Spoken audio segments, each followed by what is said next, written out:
gonna start now. Oh yeah, that's unfortunate. Okay, so if we go for the raptors here, we kill the raptors out of base, for example, and we want to hit the crux as well. We have to go all the way here, and then we are like, oh shit, now these camps are up. So you end up like going for this kind of like insane loop pathing, which just makes no sense. So in terms of efficiency, that's why you go for. Yeah, exactly. Yeah. So if you go for. Yep. Yep, exactly. So first go for the most outside thing. Yep. So for example, when we take this and then we can look for the gank here. I have no gank, then we go here and it's like an easy transition to the rest of the camps kind of thing. That's why we want to start on the buff or on the camp. But yeah, generally the buff is always the first one to take. Yep, here we're looking for the Dirk recall. Awesome. Now we go head towards top side, I guess, to protect the camps. Or bot side. Okay. So here I want you to kind of like, here is where we need to kind of assess the map and think about the map and the options we have on the map. So when we arrive to this situation, this happens a lot on Reksai when we have like we have 2 camps which are respawning up, the red side camps, and we have level 1 camps here. So by default, the leveled up camps are going to be worth more XP than the ones we have down here. So here is a situation where you want to think about, okay, you want to pad where you think you'll get the gank off, or where you want to counter gank the enemy jungler or something like that. So before we head out of the base like this, always check out like lanes first. So look at top, what's happening top, what's happening bot, and then you can kind of decide which side camps you go hit based on like how likely it is for you to find a gank on that side.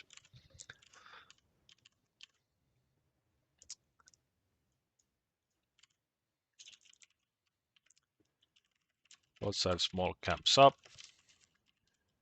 Decide where to go based on gankability on the sideline. Or the mid, for example, something like that. Yep.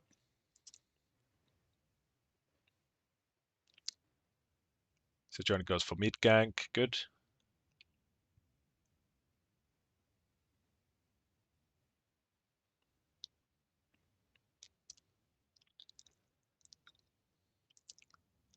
This is definitely really important. Not necessarily in this situation, but later on when this happens. So let's imagine this Annie was your ADC, and she's like so low like this.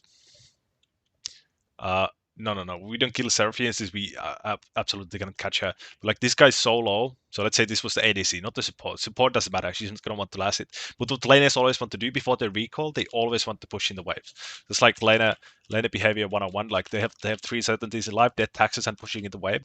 So every time they are low HP, like this Annie, for example, here, and it's your ADC, they always gonna push out this wave. So what you want to do after ganking, after a successful gank, help them push the wave. That's really important. We're going to probably see that later on in the game as well. Learn behavior 101. This is also something you want to think about when your team or when your laners get solo killed, for example. You don't want to think of, okay, the plays over the gank is not there because my laner is dead. You want to think about it, okay, if they are low HP, they will always create the wave. This is really important for you to look at the lanes, even when your laners die on the lane already.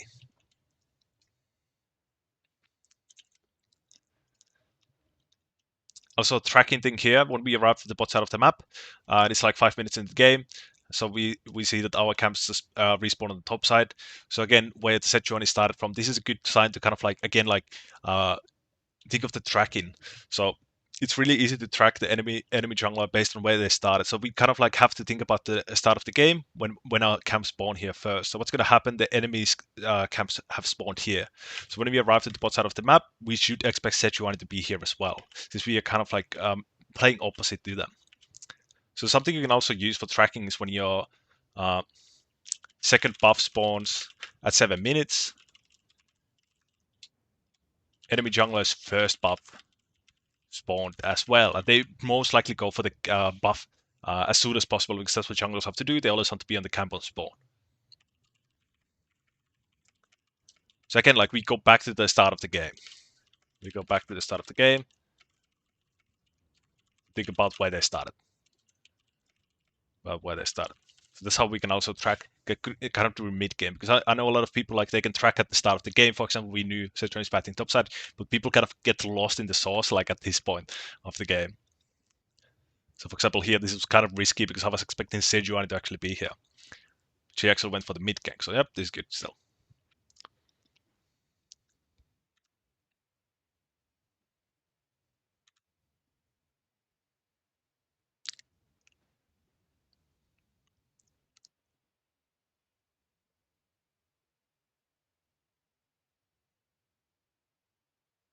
Yep, nothing fancy going on here.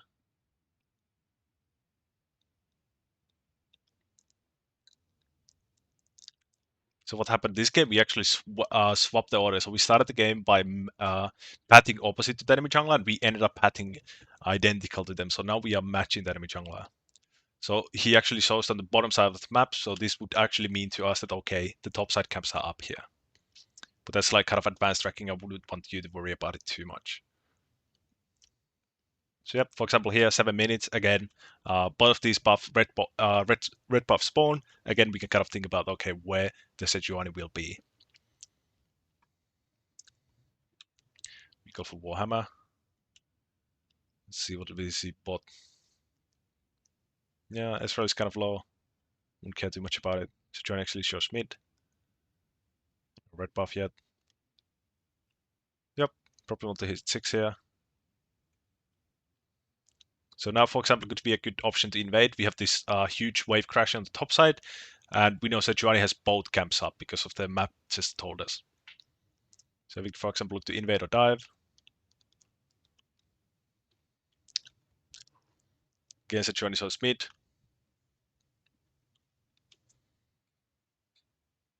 Also, one really important thing is when junglers, for example, this Sejuani loves to go mid for some reason. So always when they go mid, you always want to look for where they leave. Like if they leave towards the top side or if they leave towards the bot side.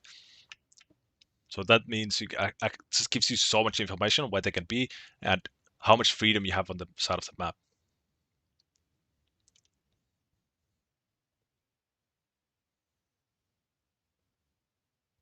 Nice, good. Really close to level 6 here.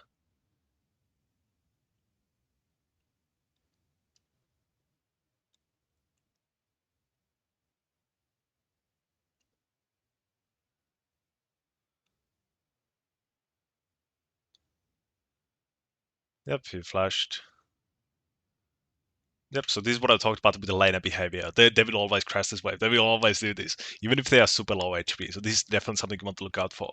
Also, one thing about this top play being happening here is again like what I talked about earlier. Like we want to click when we see that they are really close by. For example, these melee champions. Here is when I would like to click here. Okay, what's going on here actually? So I guess we are kind of tunnel visioning this guy who's also overextending here. So it's still good. But again, like the kind of look for when people go kind of like ham on the map.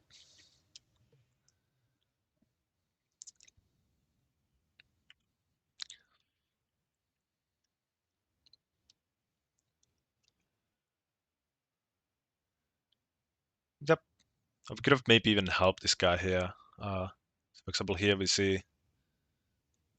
Yep. So again, like the biggest takeaway here is just like always keep your eyes on the minimap. Always try. Even when fighting, that's something which will come more natural to you later. But even when you are fighting, you want to look at, for example, you're making bot gank. You want to look at the mid lane. Is the mid lane talent roaming? Is he? Where is he? Where is he going? Stuff like that. So yep. Just always keep your eyes on the map. Yep. Also here we get a flash. We are not quite 6. Maybe actually probably would kill him actually. Never mind. If you did catch him.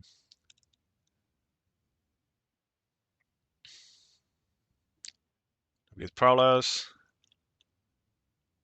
Now 1-6 as soon as possible, and then we can look to punish this bot side.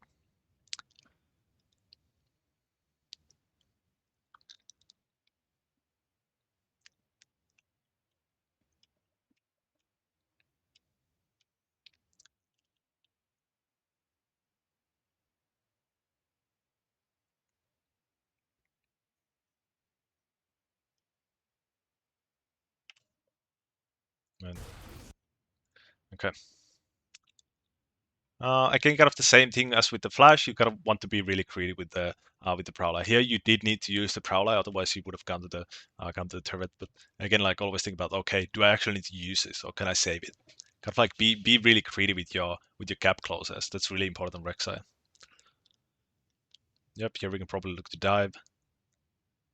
Zeri is really low. Yep, so this is again the laner behavior 101.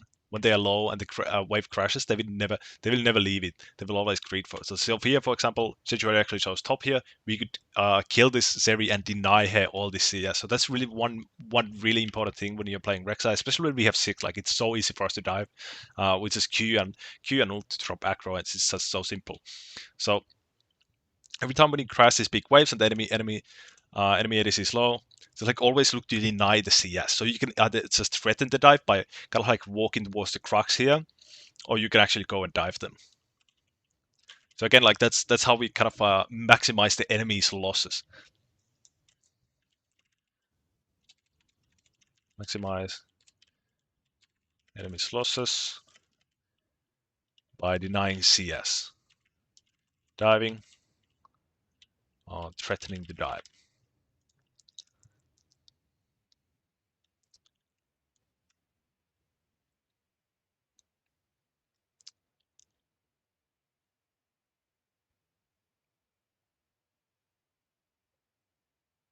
Okay.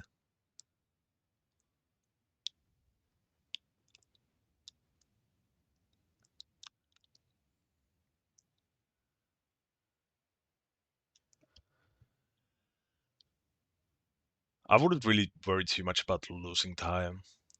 It's not like kind of like in season 10 we had the mindset of like, oh, I need to be as efficient as possible. I need to claim my camps as efficient as possible. It's not really important anymore. So the more important thing to do now is to kind of react to the map and react to the wave states and kind of like go for the quality ganks. So that's way more important than not wasting time. But yeah, I mean, ideally we would never waste time, but like that's just not realistic in this season's jungling. So I wouldn't worry too much about it.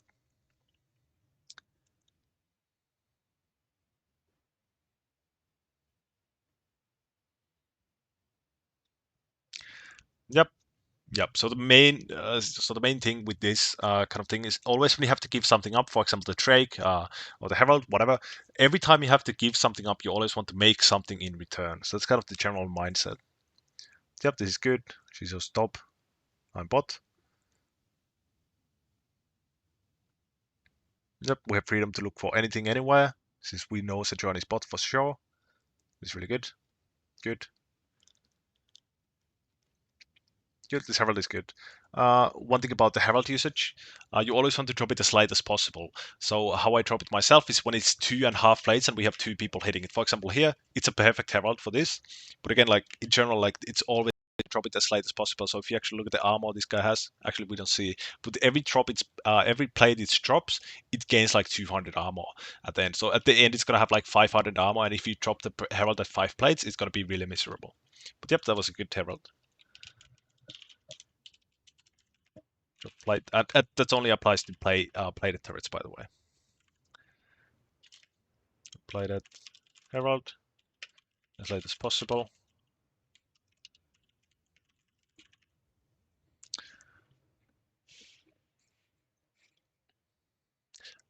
Yep. I think it's like 17.5 thousand. Wait, what is it? 17.5, 17,500, like this.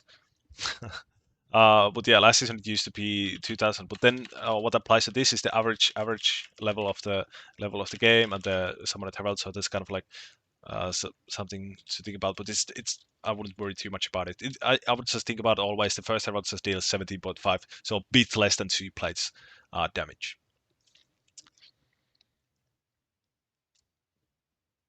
And it's true damage. So the herald plate doesn't give a fuck about the resistances the turret gives. Only you care about the resistances. Yep. Okay. Good. We catch her. Awesome.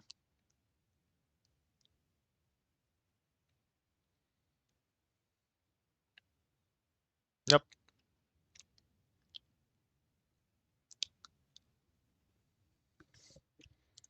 Yep. This is really good.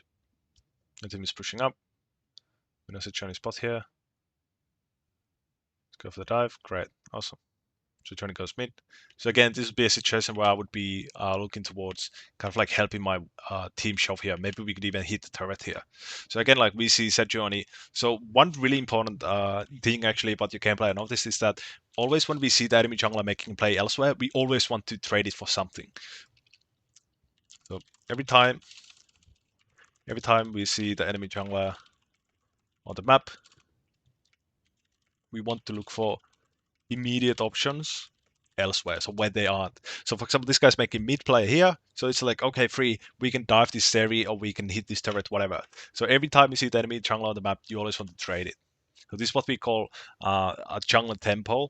That's probably something you've heard used a lot and something people love to use all the time. It's basically, for example, here we have tempo for the bot play, because Sejuani is mid, so he actually cannot physically get here before the play is done. So basically, that's what we call tempo. That's something. For example, if you watch high-low junglers or high-low stuff, they always talk about tempo is everything in the jungle. So that's basically why. So even if this guy was like a Gurin like 2000 LP, there's no way he can counter you for making this play here because he's actually mid. So that's why utilizing tempo is so important in the jungle, because it doesn't matter how good player you play against, they will not be able to punish you for that. Yep.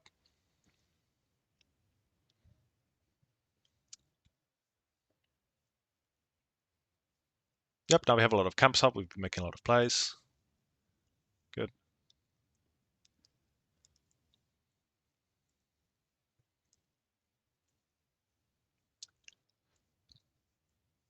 So what's the next objective time? Dragon up in like a minute. Yep.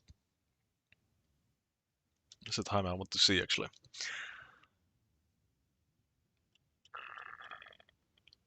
So 40 seconds, yep. So here is a moment where I would like to hit my camps, actually. So this is a really big part, especially when we come to mid-game stuff, mid-game CS per minute. It's really important for you to kind of like arrive to the fight as strong as possible. So if we go hit these camps first, and then we kind of come up or come down to the dragon with our bot side, who actually needs to recall as well because they're still on the map, we would have 200, 300 more gold to spend, and we would be way stronger on this fight. Also, one more thing is when you're winning hard, for example, uh, the philosophy kind of behind league is when you are ahead, you want to match and contest, and when you are behind, you want to avoid and trade. So for example, we are really hard winning here and we go for this trade on spawn as expected. What a really good jungler would do, they would recognize that and just go steal your camps. That's kind of another thing, is the kind of like try to leave the enemy jungler with at least options, or the least options as possible. Yep, so we do end up recalling with the bot lane. No, we don't.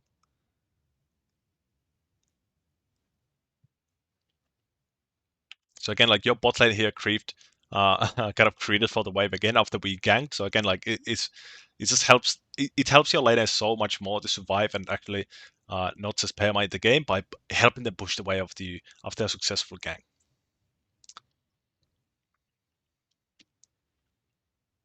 Good.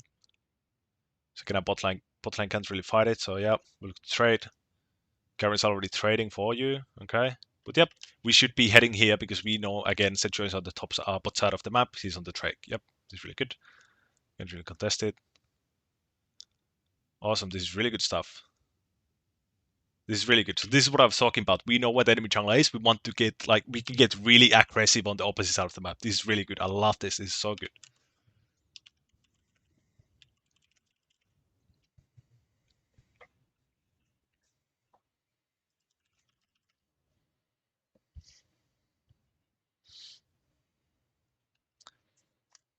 Mm-hmm.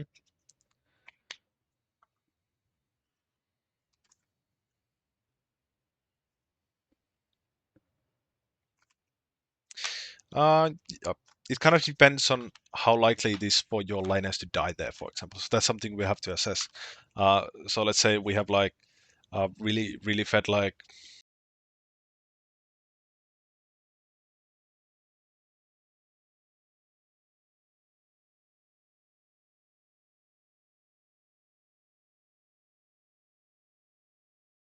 Hello? Hello?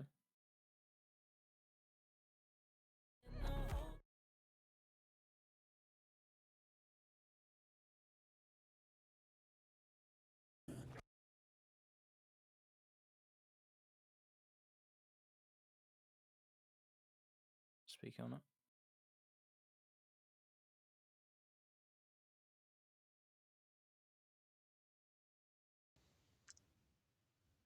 Okay, my headset is being really difficult today. What did you say something? Where was I? Uh, you were talking about your laners being low or something like that.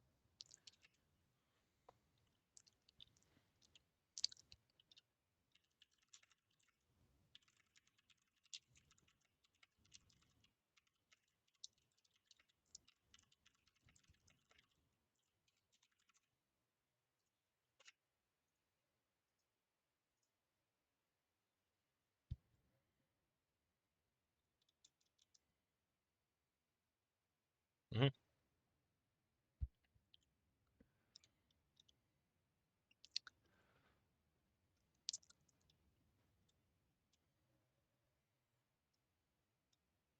Okay. Yeah. So the really important thing here, for example, I talked about, okay, we want to assess how likely it is for our laner to die. So here we know that Zeri is really low HP, for example. I think we see Zeri here. Yes, Zeri is with the gank. She's here farm this wave. Zeri is really low HP. There's nothing Zeri can do. We have Annie coming back to the lane here. It's not likely for this guy to dive, even if Sejuani comes and dives. So again, like here is when I would like to look to maximize my gain and my gold. So again, like the kind of like the uh, main objective of the game when playing these carry picks, somebody you want to carry when you are the carry, is to be as strong and rich as possible before Baron spawns, because that makes it so much easier for you to win the fight over the Baron, and the Baron is the objective which helps you end the game. So here again, we would need to think about, okay, how likely is it that Ezreal will die here? Ezreal is a champion with the built-in dash as well. Die here. 70 HP. 3 Sejuani just don't have the damage to die. So again, like we kind of have to think about in the enemy's shoes. Okay, if I was Sejuani, would I gank this Ezreal? You probably wouldn't, because this gank will never work.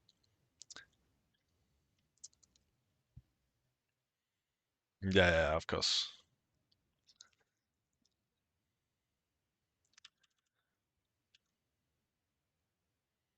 Yep. This is really good. I love this.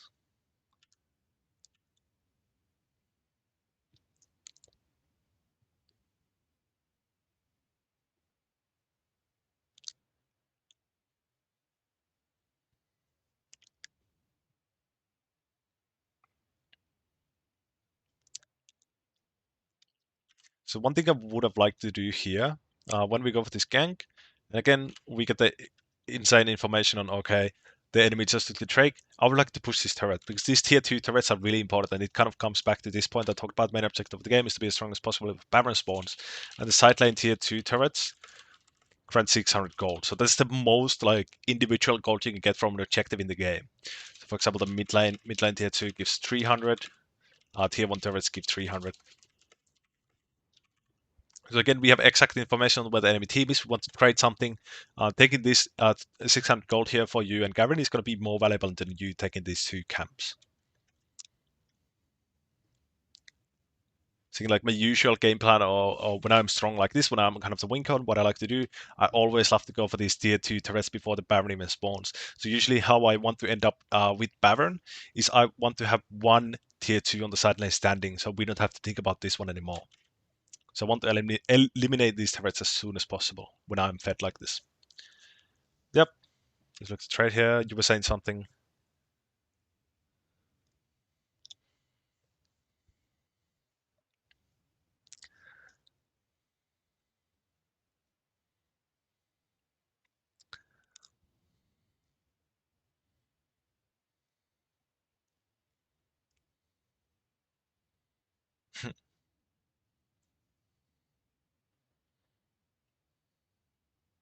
Yep. So kind of like mind controlling or like baiting with your body language here. There's something that's a real thing. But for example, here we are not really hovering. We are still like making money. We are making gold. We are denying gold. This is really good. So we are actually hovering the lane by taking these camps. So as soon as these camps are gone, and we know the enemy team is gonna start running up. Yep. This is a good time to kind of like get away here, get away from here. Because again, like we are really strong, and we know there's no one showing on the map. We know Zeri is dead.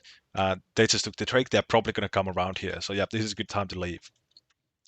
Yep. So again, like we have to recognize. Okay, you can think of it as like kind of having a turn. So when uh, so we think about junglers having turners. So Zedjuan used their turn to take this drake, and you used your turn to kill this guy and take these camps, and you get one play per turn. And then when you play your turn, then you have to like kind of leave, spend your gold, stuff like that. So yep, this is kind of like turn here, taking these camps. Yep, and as soon as these are done, leave. Yep,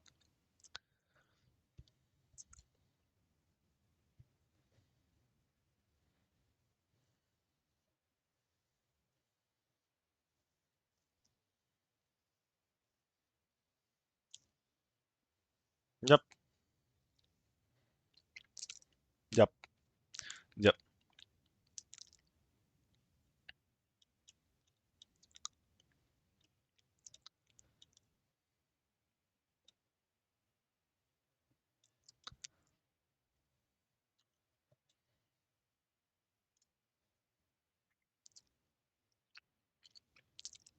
yep. So if you think about gold values, we get 200 from these two camps essentially, and it's basically minus. Jesus Christ. It's minus 200 from the enemy. So actually, the exact gold value of taking these two camps is 400. So, but like the more value we would get is if we took this turret instead, which would be actually just 600 straight up. Yeah. So again, like we have to kind of like this is how we decide which play is more worth. Is we think about the gold value. So here the gold value is way more when we take the turret.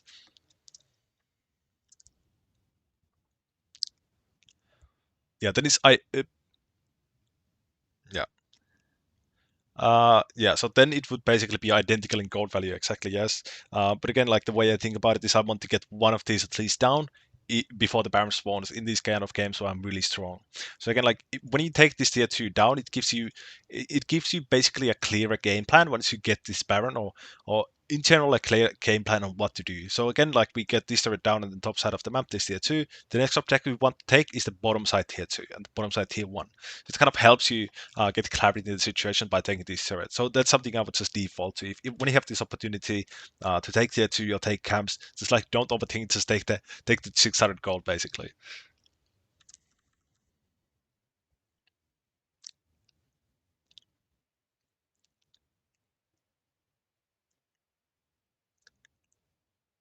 Is there going to be another herald? There is 1 minute. 1 minute. So again, kind of the same thing. Oh, I want to take these camps before I go for this objective. So like the general rule there is you don't want to leave camps up to be counter jungled. Again, like this is the ideal situation. So when we are in base, 1 minute from objective spawn, I want to head out to this side first. This is the side I want to be on in 1 minute. So again, like we have to kind of think about the future there. You know, the level caps up to be counter jungled for objective. So every time in an ideal in an ideal game, in an ideal world, you always don't want to have any camps up when you go for an objective, like on the opposite side of the objective.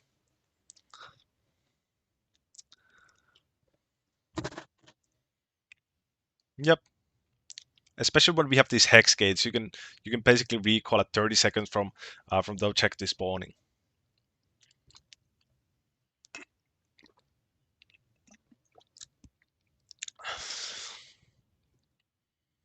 Yep. So this is where you have to make a decision. So it's just like this is actually really important for your further development and improvement.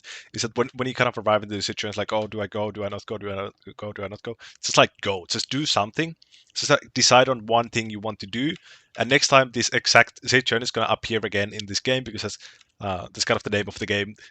We play the same map. We play the same game. It's always gonna the same situation is gonna appear again.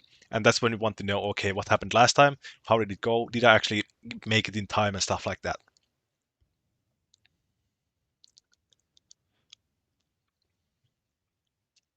Yeah, so we are being really indecisive here. So it's always like try to have confidence in the decision making. Even if it goes wrong, you can think of it as like a learning opportunity.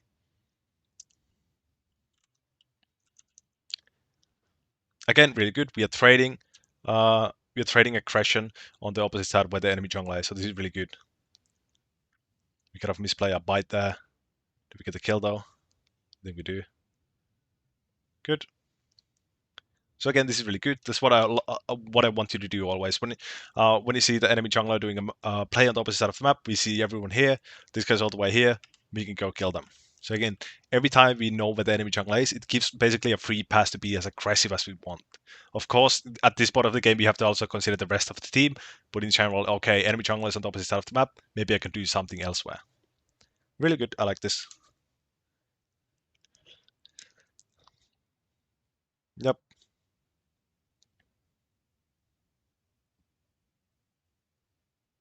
Oh, great. Awesome. We do lose the herald. No big deal.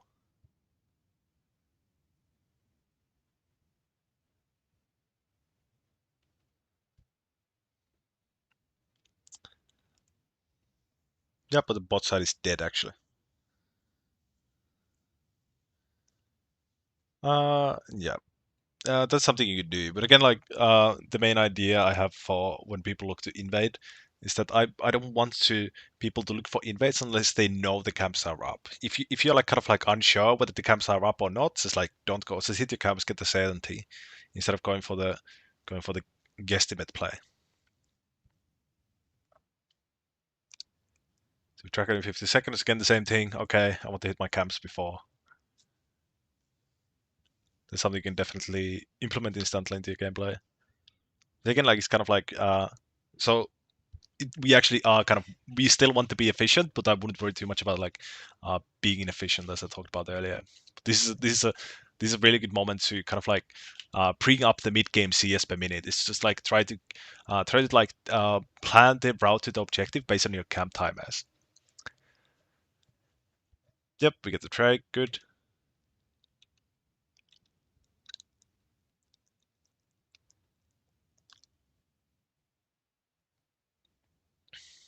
Oh, you're a Cerulous enjoyer. I like that.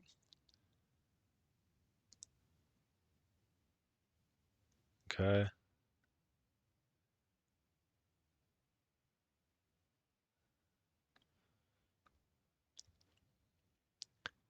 Yep.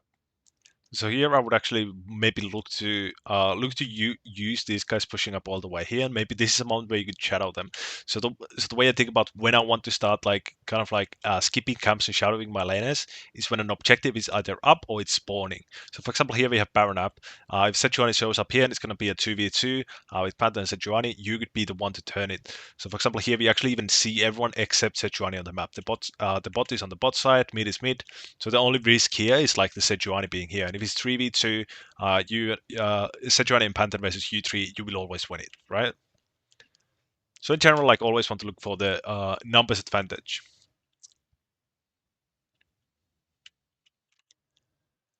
Again,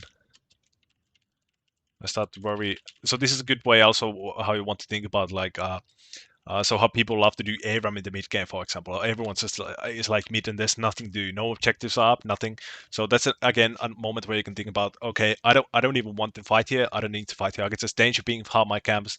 That's how like I'm winning the game because the enemy team is not even farming their camps, you know. So we are gaining gold. So the only time I start to worry about my lane is getting picked, dying on lanes. If an objective is either spawning or up. So Sejuani shows top here.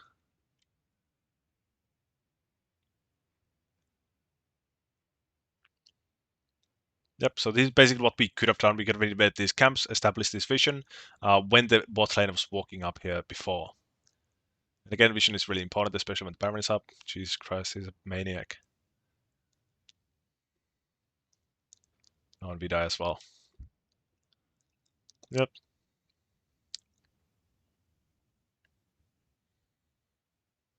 Yep.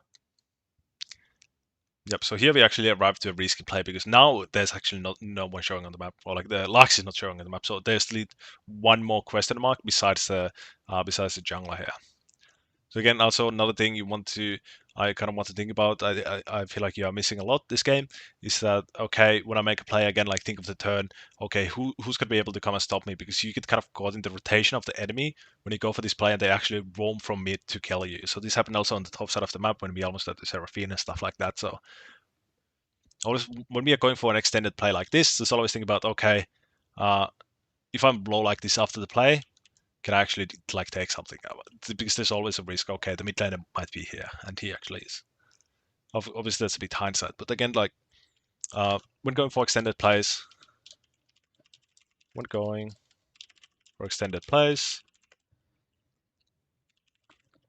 always assess the risk after the play of invading and stuff like that. Enemies are probably rotating or have already. Except now what to think about the Baron.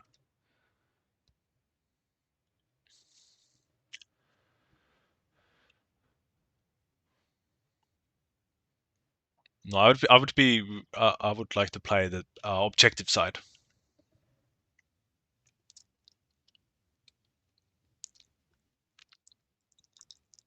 But again, it kind of depends on the threat level you have. For example, if we go bot here, as we talked about, like want to hit the camps, we kind of want to think about, okay, how likely it is that they are going to rush the Baron or they're taking the Baron or stuff like that. So when we have this pink one, for example, this could be a good decision to just go bot here again.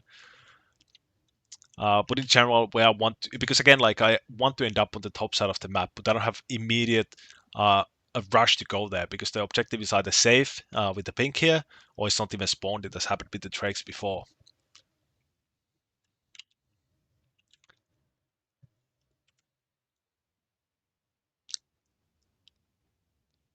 It goes really deep here.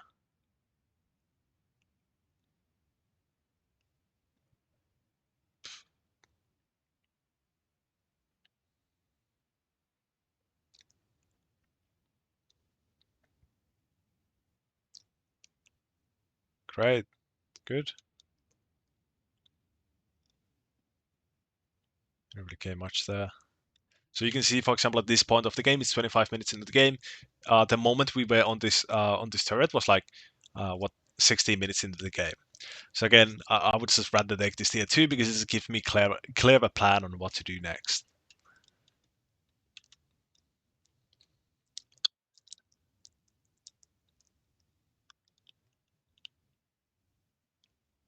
Here we can smite for slow. It's still slow, even though it's kind of useless now. Yep, now we look to Baron.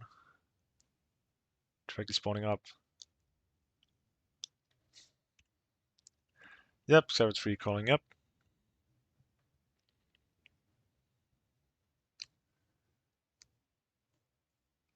Yep, again, like now, again, we have the tempo on the bot side move.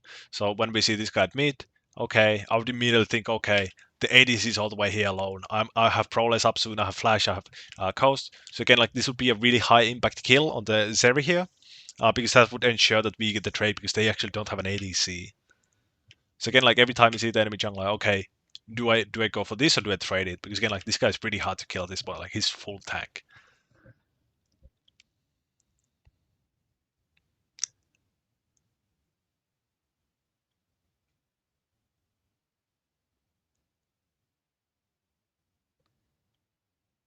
So the rest of the team actually goes to collapse the thera there.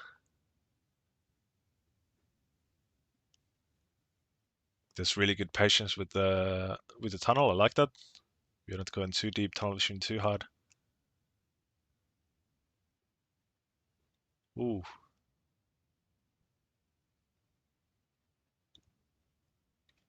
Okay, again, we can just, I think we just look to recall. Even if we do dive here, I don't think we get an objective since we are so low. Or, like, if we do get the ult here, which we are probably looking for the ult execute on someone, our team is going to lose the smite, so it's just not worth it. So we could just recall, take the gate, come to the objective full HP, it would be so much better.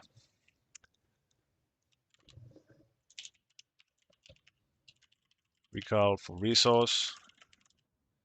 If you die, you'll trade your life.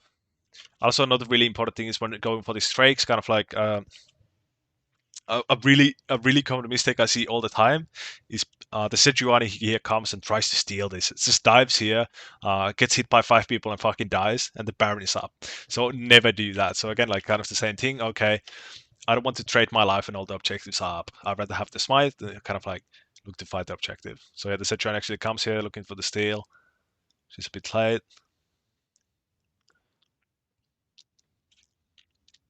Awesome, ezreal smurfing. Jesus Christ. Great. Look good. Now we can all recall, maybe look to the look towards the Baron. So again, 40-second dead timer here. Yep, it's a spam being the Baron. Awesome.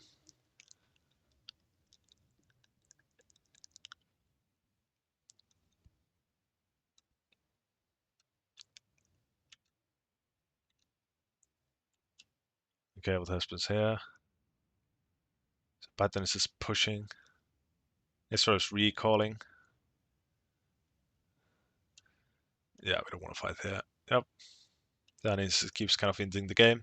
So what we want to do here is we just want to go push mid and push the wave. So basically what we do by pushing up this wave is even if they do, if they do go for this Baron, if they start showing 4 people hitting the Baron, hitting the ward, we can at least like just push up mid.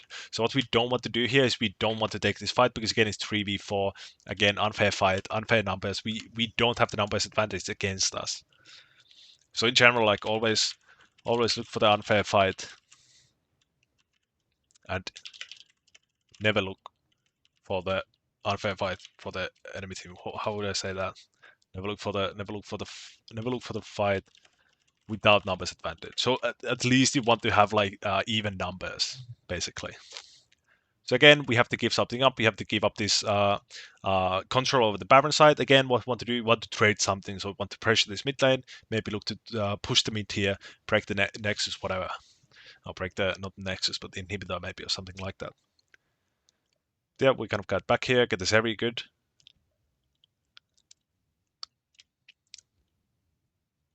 Fighting wise, this game is really good. You're being really patient.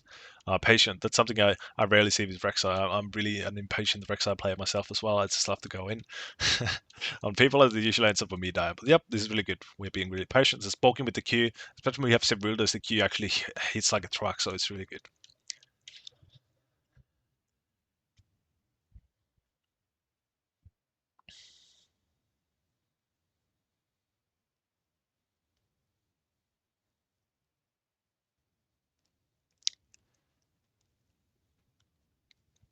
Yep, you can just chill mid here. Just wait for something to happen. Maybe something happens, we can react.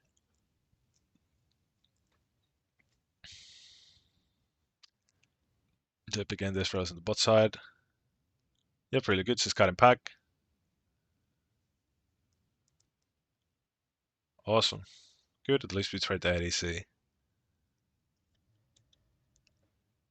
Let's see. I guess your team's really in this game, but it's just going so deep. Yeah. Yep. Yep. Yep, exactly. Yep, this fighting is still good. I like this. Maybe I wouldn't even trade here. I would just again like stay alive. Yeah, stay poking, try to get them low. If they do go for the Baron again, like I want to trade something, I just push out the mid lane. Again. Every time you have to give something up. Look to get something in return.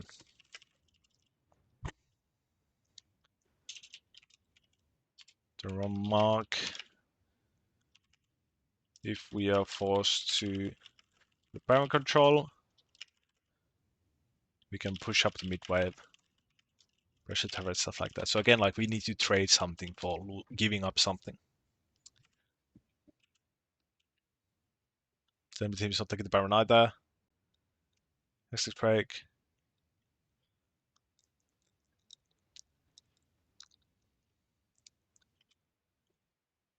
So again, like this Drake, I wouldn't really care about this Drake. 2 Drakes on both sides. So again, like what people have to do, the Zelo, they always want to go for the Drake. For example, it's 32 minutes. No one has taken the Baron.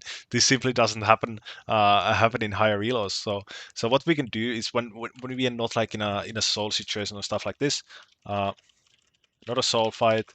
Enemies are most likely gonna go there. We could maybe look to get this Baron instead, and it's just like spamming your team. Okay, we want to give it to the enemy team so we can get the Baron. Again, the Baron is gonna help you so much more to end this game than this one Drake here.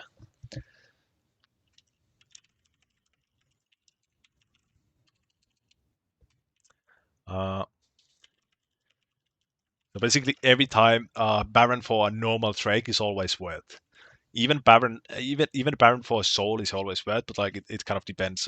Maybe for example in Gold Elo it can go really long games and it can become an elder game, so maybe it's not that good to trade Baron for Drake or the soul point, but in general for normal Drake always the Baron is going to be better. So again, we really want to be aware of where our team is. Actually, okay, Ezreal find someone in here as well, so it's going to be a 4v4 here. But again, really important for these kind of fights is that we want to consider, okay, where our team is. So again, like this guy is all the way here. He's not able to hit us here, but we actually see Pantheon here as well on the Xera TP. Yep. Yep. Awesome. I love that. So again, I would just run straight to the Baron. Fuck this Drake. Who cares? Wow. Jesus Christ. He's hinting. Maybe we can take both here. Can we? Oh. Pantheon tries to stop us. I don't think he can. Oh my god. Yep. Good. We get both. But again, the Baron gets the priority always in those kind of situations. Yep. So again, what I'll have to do with Baron, I want to get the tier 2s remaining on the map, the sideline tier 2s. I would be looking forward to get this tier 2 on the top side, because again, like that's really going to contribute to you getting the most value out of your Baron play as possible by getting that gold. So for example, these tier 3 turrets here, they give 0 gold, or they give 50 gold, the global gold. Yep.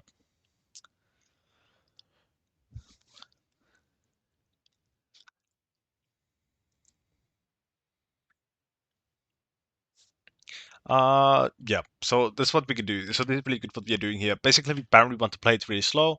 Yep, this is really good. This guy comes really forward out of his team's reach. Awesome.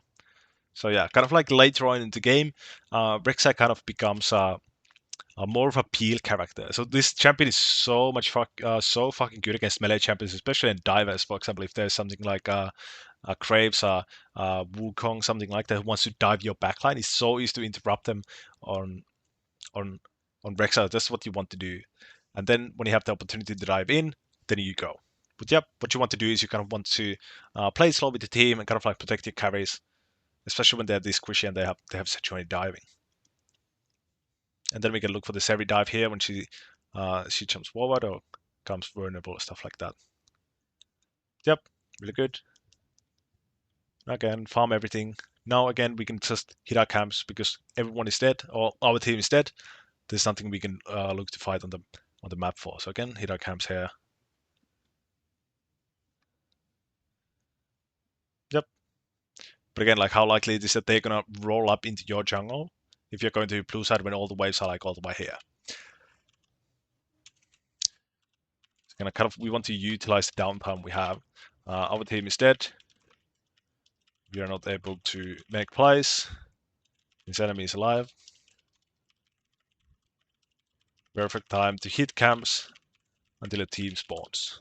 So what you want to do is you want to, in these kind of situations, you just want to hit your camps and you want to come out of base at the same time as this ezreal comes out of base, because then you have 5 man on the base and you kind of want to sync your time on the map and pressure on the map with your team. That's really important, especially later on in the game. And Baron, you want to kind of sync with your team.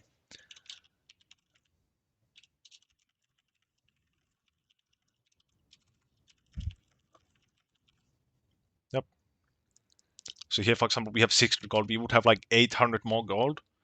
Yeah, if you just hit the camps and recall, yeah, and came out of base with the same time as Ezreal, so we can probably get stopwatch here or something like that.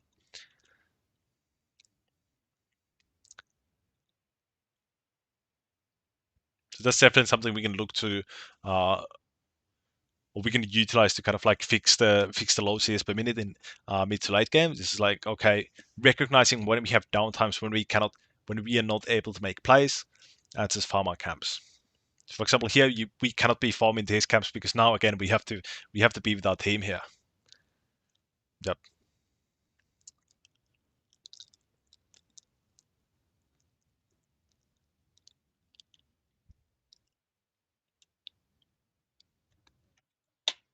Let me see. Okay.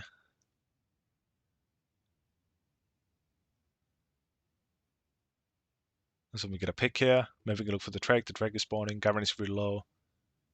Be a bit risky looking to end here. A bit greedy. Yep. Now definitely we want to run out. Yep. Good.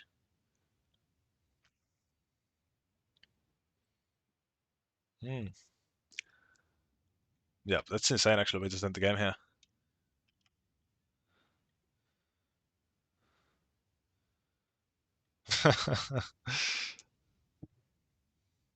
Yep. I mean, this is good. Yep. Again. Yeah. Wow. That's actually crazy. We just end the game here. This is failed to try to help us. Yeah, but this was a good idea. So, for example, this situation here, this is how we kind of enable our teammates with the body language. This is kind of like what Johnny has been probably talking to you about, like baiting with body language. Like, yeah, we are just here with low HP. We are not really able to do anything, even if something does happen. So this is how we kind of like can bait our teammates with body language. Yep, this is good. Yeah, the main takeaways from this game, I would say, kind of looking to trade always when you have to give something up, always look to trade it for something. And yeah, especially in like early to mid game, when you see the enemy jungler somewhere, you always want to look for immediate action elsewhere because you can get away with really aggressive stunts. Where was that one? Yeah, the diving. The diving is really good. I don't know if Johnny have told you about Nathan Mott's Reksai guide. That's a really good resource. Yeah, this is really good, especially for Reksai players, but in general, like for League of Legends. And here he actually talks about. So here he, for example, talks about the 3 camp same side gank, which we talked about at the start of the game as well. Effective. I would never.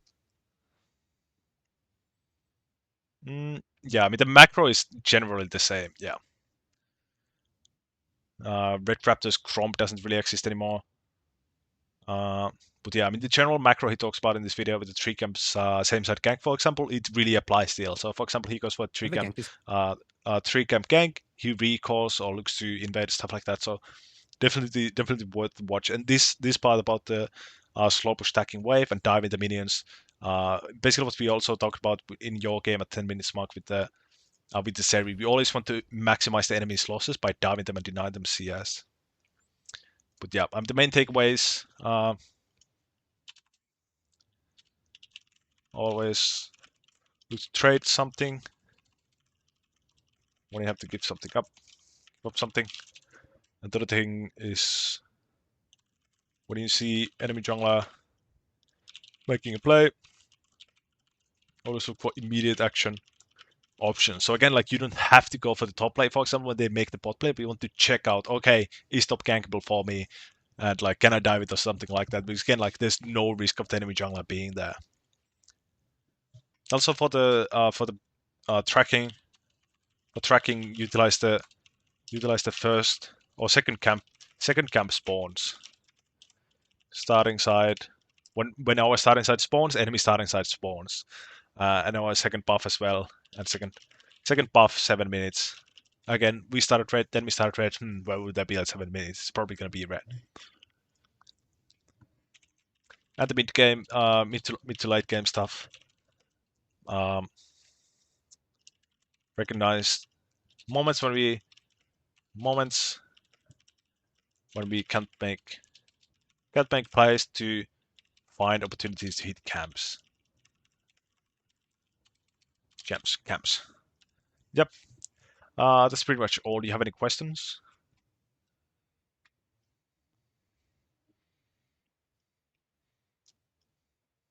Yep, I'm gonna send this to you right now, and then I'm gonna upload this to YouTube right now as well, and I'm gonna send you the link. So what I want you to do is I want you to kind of look over the board a few times or something. It's like an hour full of information, like boom, boom, boom, boom, boom, like to make sure something actually sticks. Just like watch it over a few times at least. But yep.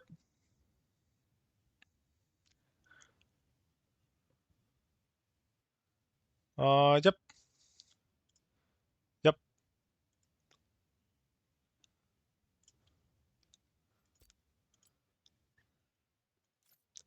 Okay.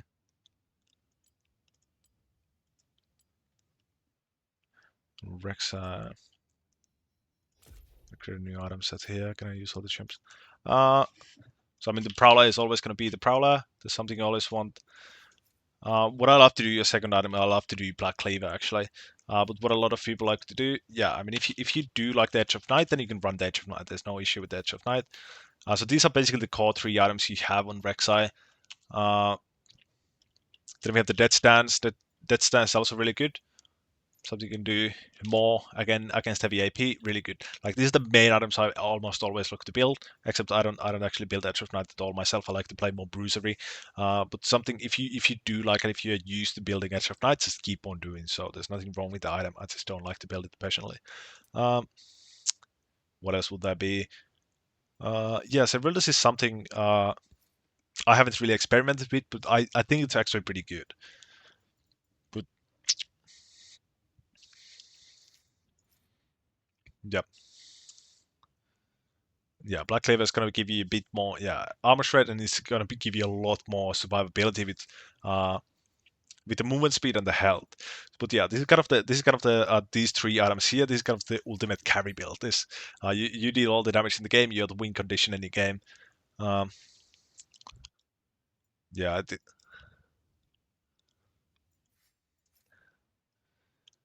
yeah, I think this item is pretty shit now. I don't know if anyone builds anymore. This is one Reksai, one trick who does a lot of edge kind stuff. Well, I think his name is Inuri. Is it Inuri? Wait, Inori, this guy. Uh, this guy also talks a lot about Reksai stuff. This is a challenger Reksai player from NA, I think. I don't know if you know this guy. Uh, okay, he streams a lot and he likes to do informative stuff on the Reksai and talk about the builds, I think. For example, here, I guess he wants to build the, likes to build the, what is it? Hydra, but I don't really think Hydra is that good. Hydra was really good during preseason. I really like building it on a lot of champions, including Reksai, but right now I wouldn't probably to worry too much about it. Um, yeah. I guess Serpent's Fang is something you can also build. For example, I would build it third if they have a lot of shields. It's a ball meta. What can I do?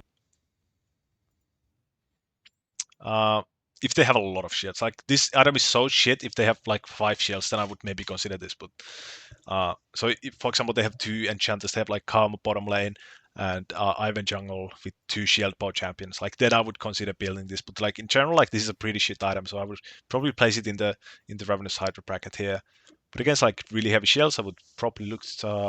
I could build it. Frozen Heart. This really fits well in the Bruiser build, which is this. This is something you can implement if you do play the Bruiser build. For example, here would be the complete.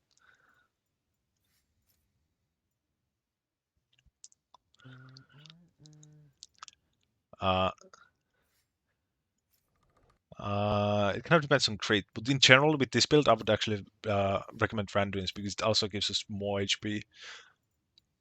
But if I do go Death Stance, I would not build. I mean, if I do go Frozen Heart, maybe I can do it now. where am I hearing this? Okay, no restream. Um, if I do go with the Frozen Heart build, I would probably have another HP item on top of Black Cleaver here. I don't know what would it be, but like I wouldn't worry too much about the Bruiser build. If you like playing the Assassin build, I think this would be kind of the way to go. I'd probably kind of like, yeah, I don't really know about the Serilda, so I'm just gonna place it here. But I've seen it work. I've seen a lot of people use it, so that's definitely fine. Champion kind of trash. I really like. Yeah, this would be a 6th item. Yeah, but I do like having stopwatch. This is what I usually end up building my stopwatch into. So, for example, in those 35-minute fights when I have all my core items, I'll have to go for this stopwatch, and what it usually means I just don't get enough money until I get my GA. So stopwatch is really good because you can just ult and then you can stopwatch, and build will be fucking going crazy, you know? Sterox I wouldn't really worry too much about. And the mythics. Yep, I mean, these are kind of the main items you build on Reksai. There isn't too much build variation of the champion, I think. Maybe you can build a QSS if there's like a really problematic mod who has something personal against you, but yeah. So this would be like the main items you would build. Yeah, very situational. Yeah, I'd probably place these here as well. But random summon is really good last item, for example, in somewhere in this build. If they're, for example, really heavy AD, this is a really solid build. If it's really heavy AP, then you can switch one of these armor items with more, or it's more mixed and stuff like that. And if they're really heavy AP, then the only item you would want to get is more, and then you would get Force of Nature on top of that. If they're like full AP, so this would be your build with full AP. Yep. But normally it's gonna be looking something like this on the top row.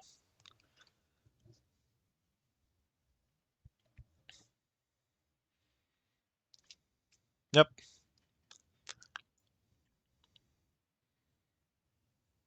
Great, good to hear. Not yet. I haven't really figured that out yet. I did have a Patreon which was actually removed, so that's that's something I have to work on. I uploaded a lot of what's there, but yeah, I'm gonna talk about that in my Discord once I get it figured out. But I haven't really set on a rate yet or a system. But what I'm looking forward to doing is I'm gonna do kind of like a program type of thing where it's like a subscription based and you get like several reviews instead of like one big review and that's it. So that's something I kind of want to create this into.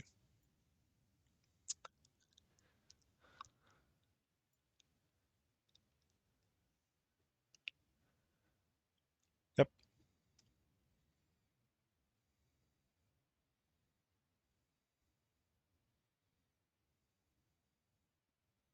Mm.